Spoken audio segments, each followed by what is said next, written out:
ఇది ఏంటంటే కాకరకాయ కారపొడి చేద్దాం మొదలుపెట్టాను. ఈ కాకరకాయలు అరకిలో కాకరకాయలు తరిగాను. తరిగేసి ఏంటంటే దీంట్లో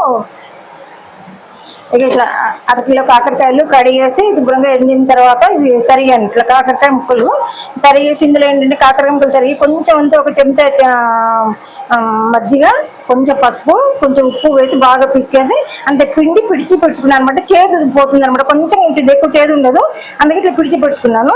దీంట్లోకి ఏంటంటే కొంచెం చింతపండు, ఒక నిమ్మకాయ అంతా చింతపండు వేసాను. అరకిలో వేసాను గట్టి కాకరకాయలు, ఒక నిమ్మకాయ అంతా చింతపండు వేసాను. దీంట్లో ధనియాలు జీలకర్ర పౌడరు, ఇది పసుపు, ఇది ఉప్పు, ఇది కారం, మిరపకాయలు వేయించి పోపు వేయించి పెట్టిన కారం అనమాట, కారపొడిలో వేయడానికి. తర్వాత ఇది కరివేపాకు. దీనికి ఏంటంటే కొంచెం అన్నీ కలిపిన పోపు గింజలు లాస్ట్ ఇవన్నీ వేయించిన తర్వాత అన్ని మిక్సీ పట్టి అన్ని కలిపిన తర్వాత అప్పుడు కొంచెంగా పోపు వేస్తాయి. ఇంగువ, మెంతిపిండి వేసి పోపు పోస్తాను. ఇది కరివేపాకు, మా చెట్టు కరివేపాకు. ఇవన్నీ మీకు ఈ విధంగా చేసి చూపిస్తాను మళ్ళీ.